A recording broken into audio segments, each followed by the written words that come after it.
ASEAN COVID-19 table, the 3rd of March 2022. ASEAN as a whole has reported more than 20.98 million COVID-19 cases. Of this, more than 2.43 million are active cases as of March 3rd. Cambodian students find Chinese helps career plan.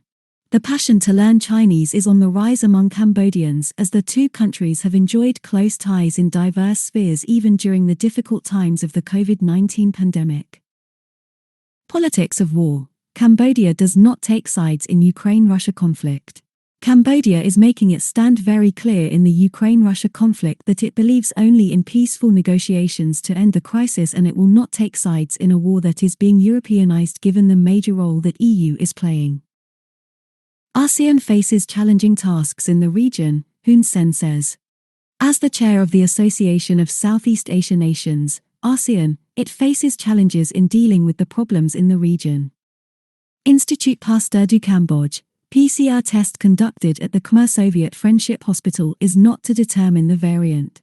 Institut Pasteur du Cambodge, IPC, clarified that the PCR test conducted at the Khmer Soviet Friendship Hospital is to determine whether the patient is COVID-19 positive or negative and not to determine the variant or strain. Sokha asks to have treason charge dropped. M. Sokha, former president of the court-dissolved Cambodia National Rescue Party, reiterated his call on the court to drop the treason charge against him, saying that no concrete evidence has been produced against him. Reporters say biggest challenge is getting information from authorities. Reporters yesterday voiced the problems, hardships, and challenges they face in the course of their work when attending a one-day workshop at the Royal Academy of Cambodia, RAC, in Phnom Penh. Prak Sokhon, ASEAN Chair's special envoy to visit Myanmar this month, dates fixed. ASEAN Chair's special envoy, Cambodian Deputy Prime Minister and Foreign Minister Prak Sokhon is scheduled to pay his first visit to Myanmar on March 20th to 23rd. Another 11 from Cambodia test positive for COVID-19 in Thailand. 11 arrivals in Thailand from Cambodia were tested positive for COVID-19 on Tuesday and reported yesterday. DPM SAR Keng calls on Asian Apple to jointly combat transnational crimes and COVID-19. Cambodian Deputy Prime Minister, SAR Keng, who is also the Minister of Interior, has called on Asian Apple to jointly crack down all forms of transnational crimes as well as combat the COVID-19 pandemic. Improvement projects of 3 national roads expected to be launched this year. The improvement projects of National Roads number 31, 33, and 41 from DBSD to AC is expected to kick off within this year under the support from China. China-funded road connecting Cambodia's capital to coastal province inaugurated.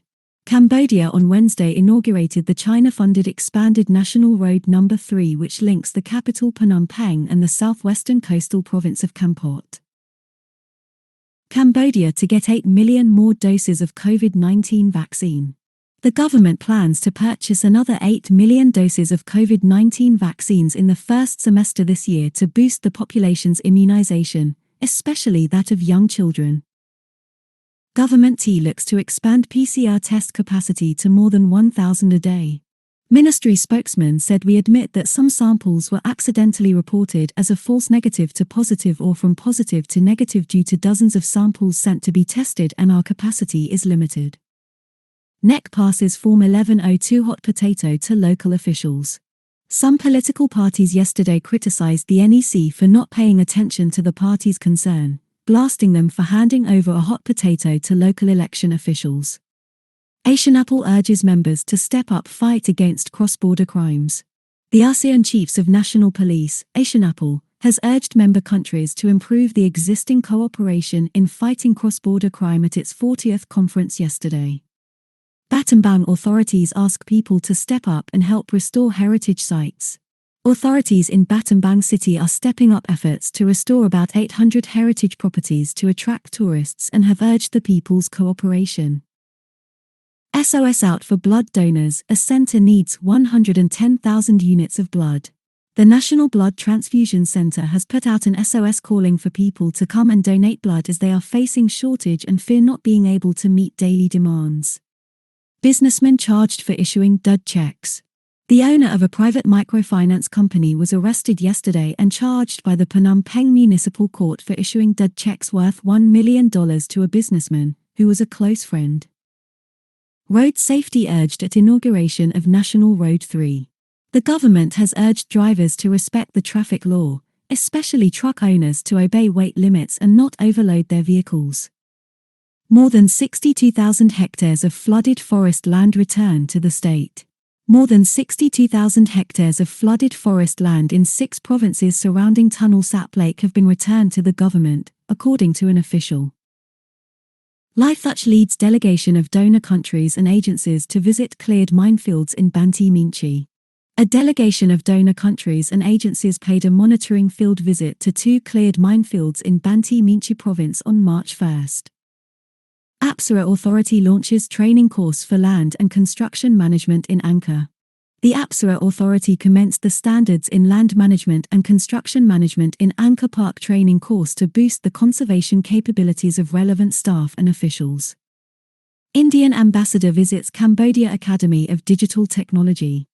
Indian Ambassador to Cambodia, Dr. Devyani Uttam Co-Brigade visited the Cambodia Academy of Digital Technology, CADT, as part of the Azadi Ki Amrit Mahotsav celebrations on Tuesday. Cambodia commits to strengthening ASEAN-EU Green Partnership, boosting climate actions. The Cambodian government and the European Union have pledged to strengthen cooperation on green partnership, boosting climate actions, biodiversity management and circular economy between ASEAN and the EU bloc. Government T launches campaign to reduce snares and protect wildlife. The Environment Ministry, together with wildlife non-governmental organizations, NGOs, are launching a campaign to reduce the number of snares in protected areas throughout 6 provinces which have been the main cause of harm to wildlife over the past 3 years. Engineers Without Borders is working with communities in Cambodia to develop assistive technologies. By working with people living with disability in rural Cambodia, Engineers Without Borders, EWB, helps disadvantaged communities access profitable livelihoods.